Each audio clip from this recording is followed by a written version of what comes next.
I know it. I know it. I'm a little late.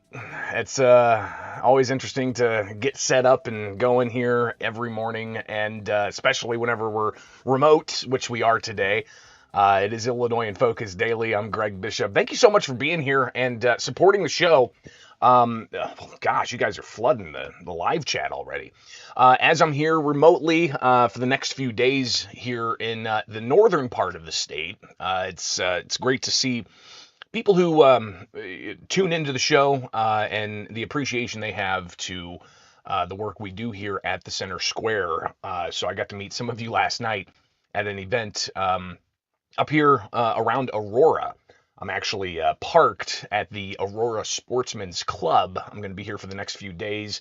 Going to connect with Todd Vandermeide. He helps all around these facilities. I'm going to get a tour of what's going on around here in the next couple of days, and I think Saturday they've got a whole host of events here at the club. So it'll be fascinating to see how stuff operates around here.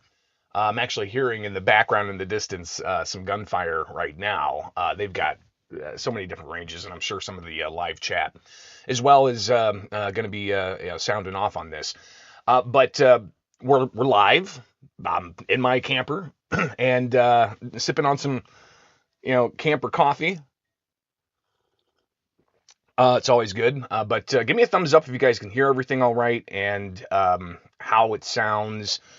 Again, totally different atmosphere here in the camper versus my home studio. But go ahead and give me that thumbs up. I mean, nobody's said you can't hear me, so that's good. Thumbs up. All right, so connected with William Kirk. He's Washington gun law. A lot of people watch his videos, even though he's in Washington State. Bill, he looks at what's going on in Illinois because of the ongoing litigation against the state's gun ban, and Washington State is going through similar things with their legislation, and even similar things when it comes to a pre-purchasing permit that people want. So tons of thumbs ups. I appreciate you guys letting me know that the audio is working good as we go live here.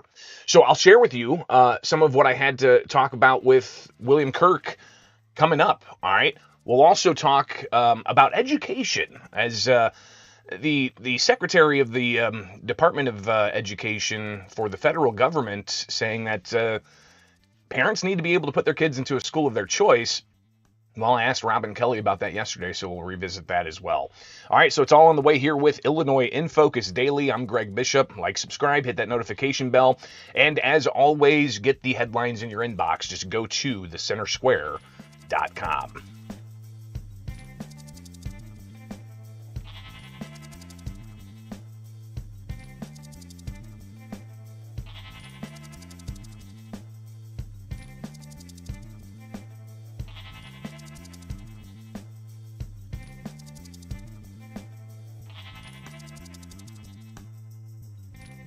Illinois is worth fighting for. That is what Washington gun law came to Illinois to tell Second Amendment advocates here in the land of Lincoln. I'm Greg Bishop. Like, subscribe, hit that notification bell, and wake up with us each and every weekday morning for Illinois in Focus. We like to go live about 8 o'clock. Today, a little later, just because I'm on the road. As you can tell, I'm not in my home studio. But I'm on the road because Illinois got a visit from William Kirk. He is the host of Washington Gun Law, and he was in town just up here in the Aurora area for several events. His third event was last night. He's got another event tonight in Zion.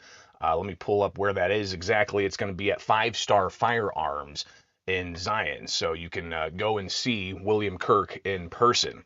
And I was able to chat with Bill yesterday at a VFW just down the road here from the Aurora Sportsman's Club, where we're going to connect with Todd Vandermeide a little bit later on today and tomorrow and Saturday as well. But I talked with Bill about what his message is for Illinoisans as he visits the land of Lincoln. And here's what he had to share with me. Well, my main message is twofold. Number one is that obviously your state government is not big fans of your Second Amendment rights, and they're doing a lot of nefarious things. You got a lot of good lawyers, a lot of good organizations fighting like holy hell to try to win back those rights. And this is a state that is worth fighting for. So my big message to the folks of Illinois is that if you're going to choose to stay in this state, dig your heels in and start fighting for your state again. You can't just sit here and bend over and take what they're shoving down your throats from Springfield. You've got to stand up, and I know sometimes the numerical values, that's a very difficult fight, but I would rather see folks in Illinois die on their feet than live on their knees. So when it comes to the process that we've gone through so far, I mean, what else can people do other than just wait for the courts? Well, yeah, I think there's a couple things they can do, Greg. Number one is I think they have an obligation to go out and continuously educate themselves so they know what's going on. I think a lot of times people get really, really upset with things and they don't realize, for example, when we saw some of the stuff with the Reconciliation Act and how many people were just completely losing their minds over stuff that may or may not even be happening. So they got to have that. Number two, you've got to find those organizations that are truly, truly going to battle for you. And you've got to be willing to, whether you're donating money or donating time or just doing things for them, everyone's got to have some skin in the game. And that's the only way you're going to win this battle is everyone's got to be in on it. So, yeah, and it may not be a Second Amendment issue. You may be more passionate about parental rights or free speech or religious freedom or low taxation or whatever that issue is. Everyone's got that hot button issue. Pick that hot button issue and get involved and start fighting. Kirk obviously is very tuned in to the ongoing litigation in Illinois, and he talked about how, just like other states where there might be some policies that people don't agree with, while Illinois continues to lose population, he says that the state is worth staying and fighting for. And again, how else can you fight other than in the courts where Second Amendment advocates have been fighting for the law to be overturned? And they got that done in the district court, finding it unconstitutional. Now it's stuck in the appeals court, and this is after you've had other cases about gun bans go to the U.S. Supreme Court, and the U.S. Supreme Court's not taking them because they may be waiting for a case that has a better record, and that's something that Illinois' case has. Bill, he recognizes that. Here he is sharing his thoughts on the importance of the Barnett case. So I think if we're talking about the Barnett case, which you got a 3-judge panel, I think there is an outside chance that you could prevail in front of the 3-judge panel. I do. I think that if that happens, the state of Illinois will appeal the next day. The 7th Circuit full en banc panel will swoop in, issue a stay, and eventually screw it all up. I think what really makes the Barnett case unique is that you have the United States Department of Justice now with an amicus brief on behalf of the petitioners, and ultimately if we get to that scenario where the 7th Circuit has kind of screwed it all up and it's time to take Barnett to the United States Supreme Court, I think you'll have an amicus brief from the Department of Justice also recommending acceptance by the Supreme Court. And what makes that case also really unique is it's a product of a 3-day trial down in southern Illinois. 4-day trial, yeah, 4-day trial. So it's like that's the full Monty. They got the full record, everything. So some of the little off-ramps that the Supreme Court looks at as to why they don't want to take this case, why they don't want to take that, the Barnett case doesn't give many of those off-ramps. And I think the Barnett case, because it has a magazine ban, and it has a platform ban, and it also has an unlawful gun registry, all wrapped into one piece of legislation. So if the Supreme Court wanted to do some significant house cleaning as far as some of these renegade states, then the Illinois cases really present that opportunity for them. So the Illinois case, something that's going to get to the U.S. Supreme Court eventually. When? Obviously, that's something that we're going to have to wait and see, as you have oral arguments that have been scheduled for September 22nd. And just in about, let me see what day it is, it's the 17th today, so 11 days from now, I believe, you've got the states going to have to file their final brief. So we'll have everything on the table. We'll have the plaintiffs saying that, hey, these are commonly owned firearms. There's no text history or tradition that says that you can ban commonly owned firearms, and the rights to keep and bear arms shall not be infringed, while the state has already said, and we'll see more detail about what they say is their argument in the appeals court. They've already said, listen, there's unprecedented societal concerns that an increase of mass shootings and murders that are happening with semi-automatic firearms is enough for the state legislature to make the call of banning what they say are dangerous and unusual firearms. Well, if it's unusual, that means they're not common, but you have some statements already made by members of the U.S. Supreme Court indicating that, indeed, these are commonly owned firearms, AR-15s in particular, a very popular modern-day sporting rifle. And the ongoing debate is going to clearly play out in the Seventh Circuit U.S. Court of Appeals, September 22nd. So, obviously, we'll be watching that and keeping you guys updated. In the conversation I had with Bill yesterday, he also talked about red flag laws. Now, a little bit later on this month, we're going to be talking with somebody who is trying to put out more information and awareness about red flag laws, saying that they're important, saying that it's crucial for family and friends to report if there are troubling concerns about a loved one who may want to harm themselves or others. And if they have access to firearms, then they can file that so-called red flag. And then the process plays out in Illinois, where you ultimately have somebody file a protective order, or they file a red flag, and law enforcement, through the administrative process, goes about and takes away your firearm owner ID card. So red flag awareness, we're going to be tackling that a bit later on this month, but I asked Bill about that last night, and he said that it's an ongoing concern because of the lack of due process. Every state gets red flag laws wrong, but not for the reason you think I'm going to say. Because the truth is this. As a criminal defense attorney and a former prosecutor, I have met people who had no business being armed. It's the sad reality of it. The second thing is that if a historical tradition is necessary to justify a gun law, we have a rich history going all the way back to colonial times of disarming people that we've deemed to be dangerous. Now, the criteria that we used in the 1600s and the 1700s is pretty repugnant by today's standards. We actually base things on objective activity of a person. So I understand why we have red flag laws, and I understand why some people get red flagged. Where red flag laws fall apart is in how we apply them and the lack of due process and constitutional protections that are given to people. Because we are talking about stripping a person from what is otherwise an inalienable right. And in some states, a person can make a bold allegation on paper, and that alone serves as the basis to disarm them. The respondent, the person to be disarmed, has no opportunity to put on any meaningful evidence themselves, has no opportunity to cross-examine the evidence, and that doesn't even come remotely close to due process. If we had red flag laws where there was a trial by jury and both sides had attorneys and they got to present all their evidence and there was a burden of proof of beyond a reasonable doubt or even clear and convincing evidence, red flag laws would be much more constitutionally sound.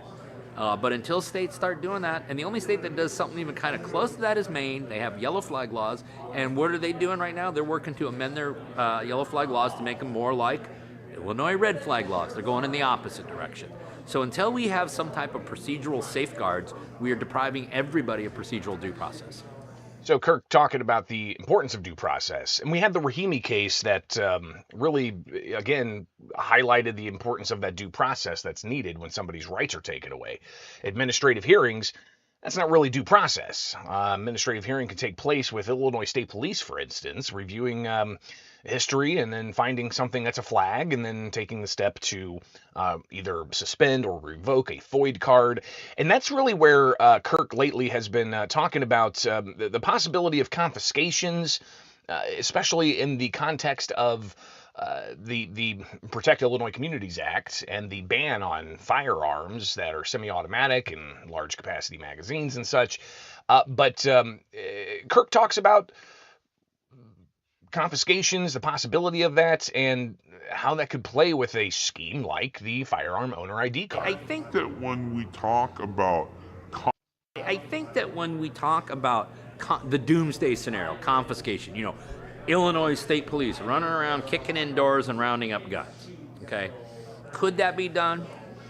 Theoretically, yes. What's the effectiveness of it? Not good. It would require a massive amount of local law enforcement cooperation, and you and I both know, you know better because you got your hand on the pulse of this state. Local law enforcement didn't sign up for that. They're not going to do that. So I don't think, and if you lived in a normal state, you don't have to worry about it. But see, y'all got this thing called the FOID card here. And they take that thing when the wind blows in a funny direction. And that apparently is made, the decision is made by some administrator who just sends you a nasty letter, and by the time you get the nasty letter, your ticket's already been punched. And for those people who have purchased these firearms, restricted firearms, during periods of time that was post-enactment of the law, there is case law out there that says you cannot own these firearms lawfully. And the state of Illinois has the ability to extract all that data, compile that data, And do I think they would actually run around knocking on doors saying, give us your gun? No, I don't. I think things would get real noisy in Illinois if they did that. But could you see a huge slew of nasty letters saying you got 30 days to give us this firearm, dispossess it, or we're going to punch your FOID card? Yes, that I could see. And that is a form of confiscation, because at the point that your FOID card is taken, it's not just the suspect firearm that has to be forfeited, it's every firearm, even ones that aren't prohibited by the PICA law. So that's my concern with Illinois, and that is my concern with any state that has pre-purchasing licensing requirements, because it's very easy to just cut off access to the Second Amendment through administration. Bill was in town last night. He was in town the 2 days before. He's going to be back tonight in Zion at 5 Star Firearms, where he's going to be talking about self-defense and what happens after you get into a shooting incident and the steps you should take as an individual who is involved in that. And also, he'll obviously stick around and talk with a bunch of people who show up to 5 Star Firearms here in Illinois. So final words from William Kirk from Washington Gun Law visiting Illinois last night. No, the most important... Well, yeah, I think there's a couple things they can do, Greg. Number one is I think they... Bear with me. It's a little tricky here getting to where we need to be. No, the most important thing I want them is... I thought I knew Illinois because I'd been to Chicago a bunch of times. In the last few times out here, I haven't spent a single minute inside of Chicago, and I've gotten out to all of these great parts of Illinois. The people out here are fantastic. Good, hardworking, red-blooded Americans, love their country, love their families, love their faith, and just want to be left alone. This is a great state with a tremendous amount of history, and all I'm asking is if you're going to stay here in Illinois, fight. Dig your heels in and fight like hell. And whether it's a Second Amendment issue or if it's something else that's really more in your wheelhouse, find that issue and fight like holy hell, and let's try to make your state a more livable place. So that's Kirk, William Kirk, Bill Kirk, Washington Gun Law, being here in Illinois last night, talking about the states and the status of the gun ban and the litigation and so on. He will be, again, at the 5 Star Firearms here in Zion a little bit later on today, talking more about those issues.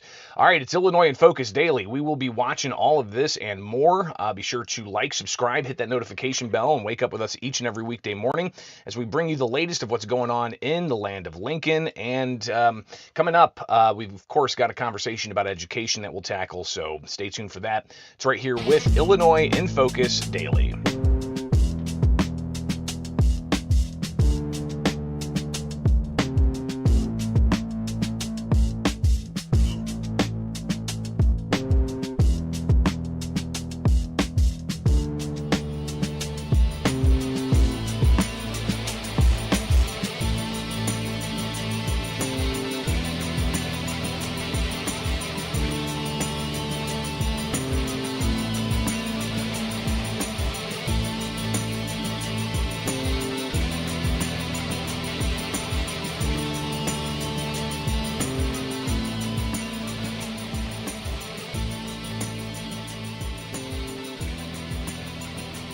Will Illinois opt in to the tax credit scholarship program that the federal government approved?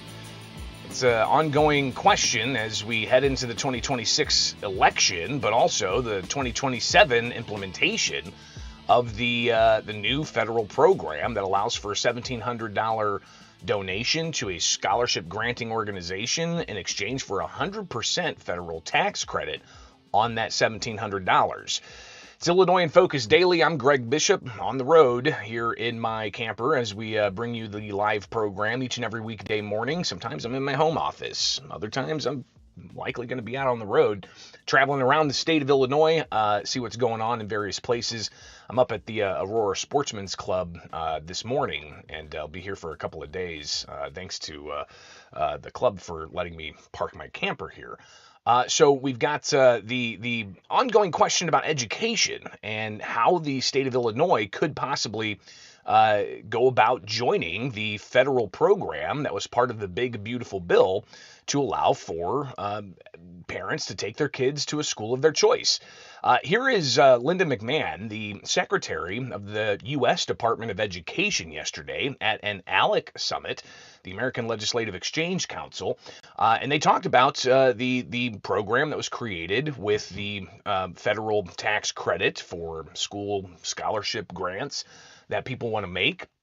Illinois had something like this called the Invest in Kids program, which is no longer in place because legislators let it expire. But here's McMahon talking about the importance of school choice. Let's have parents be at the center of that, because parents are with their children. They know what is best for their child, and they should have the choice to put their children in schools where they can flourish. No child should be a prisoner of a failing school. And so to be able to, thank you. And so as we look at the new legislation, I mean, well, we've just allocated another, we're able to get past, another $60 million for school choice. So now we're up to $500 million. And that just makes such a big difference. School choice seems to be a priority of the Trump administration, again, with this new tax credit program that's going to be implemented in 2027. It's nationwide, but states have to opt in. Now, yesterday we talked live with Congresswoman Robin Kelly, a Democrat in Congress, who's vying for the U.S. Senate seat that Dick Durbin is going to be vacating after this term. I asked her some questions about the so-called Big Beautiful Bill. She obviously was critical of the estimated cuts to Medicaid and the work requirements that people are going to have in place in order to get Medicaid. Unless, of course, they're disabled and they have other factors involved. But if they're able-bodied, they have to work, right? So she was critical of those things. But I asked her, is there anything good in the so-called Big Beautiful Bill? Beautiful Bill Act. I don't know what the final title of it was, but it's a big bill. There's a lot in there. Is there anything that you see as positive that's in that bill? There might be something minor, but nothing comes to the top. I think because the ugly is so ugly, and to me, it's immoral and evil. So, that's what takes precedence: people's lives, people's health, people being able to, childcare, caps on loans. That's going to hurt who can become a doctor, who can go to medical school. There's so much ugly and frankly, evil and mean that I just can't believe that was a bill signed into law. Even like the no tax on tips, the no tax on... But the no tax on tips, even, the devil's in the details, that's temporary. But the idea that the well-connected and well-off, their tax breaks are permanent. And, we tend to look at the headline, but not delve deeper. So, yeah, and there's no tax on tip sounds better than it is. I'll put it like that. And then finally on the Big Beautiful Bill, Illinois obviously had the Illinois Invest in Kids program, the tax credit scholarship program that was Illinois based. Now there's going to be this federal program in 2027. Should Illinois opt into that? Well, I want us to do whatever we can do within reason, to continue the programs that we can continue. I compliment Illinois. Like I had legislation that Medicaid postpartum coverage went from 60 days to a year. Illinois, was the first to enact that. So I'm sure Illinois will look at what is best for them to do between the state legislature and also with the governor. So what's going to happen? Is the governor going to actually opt into this, or are we not going to opt into it and not allow for Illinois scholarship granting organizations to do what they've done with the Invest in Kids Act, right? We've got the protocol laid down. We've got the infrastructure already there to just turn the key and we're ready to go again. But clearly there's going to be a lot of political conversations about this over the next year or so as we get ready to get to that 2027 year of when this kicks in. Governor Pritzker, obviously, we talked about this the other day, said that this could, divert public dollars from public schools. That's really what the teachers union has criticized these types of voucher programs as. But proponents say, listen, this is private dollars going into these funds. It's not tax dollars. Back to Linda McMahon, the Department of Education. When are we going to actually see that thing closed down from the U.S. I government? specifically didn't say we were shutting down the Department of Education. We're talking about this and trying to say, no, we're repurposing all the good parts and all the things, the necessary functions, and kind of shifting them to the different places once you get that all laid out, right? And that's exactly the plan. However, I have a boss who says to me every time I see him, so how are we moving along with shutting down the Department of Education? But he means exactly what you have said and what I have said. He wants to, the teachers unions, which you affectionately mentioned, are Oh, so affectionately. are insistent, that the president hates education and he's getting rid of education. Well, it's the most far-fetched thing ever. He really just wants to make it the most excellent education system that can be in the world. Oh, absolutely. The panel before us was talking about kind of disrupting it in a way that kind of iron sharpens iron. This is not an attack on public schools. This is a way for public schools to get out of what they've been stuck in. And of course, the idea of competition spurs on better product. Can we get better product if indeed there's more competition with education through a voucher program to send kids to schools of their choice, charter schools, or homeschool even? I don't know. We'll be watching that. It's Illinois in Focus Daily. I'm Greg Bishop. Started a little late this morning, but we'll be back at it tomorrow. And get the headlines in your inbox at thecentersquare.com and check us out with the Daily Show and the podcast. Just go to anywhere you get podcasts and search Illinois in Focus Daily.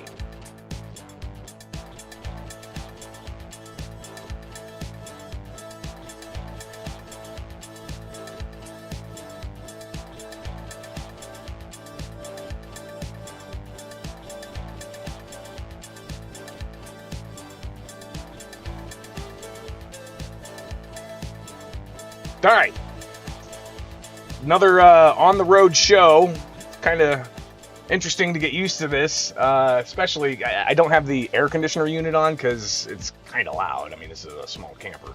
But it's getting a little hot in here. I'm not going to lie. So I'm going to get out of here, crank that air on, and get the news day going. So appreciate you guys being here each and every weekday morning. Thank you for your patience as I did start a few minutes late. I'm going to be here up north through part of the weekend, so maybe I'll see you guys around if you're in the area. All right, have yourself a wonderful day. Happy Thursday, right? Yeah. All right, it's Illinois in Focus Daily. I'm Greg Bishop, and you can get us anywhere you get podcasts. Just search Illinois in Focus and also get the news clips and more. Go to thecentersquare.com.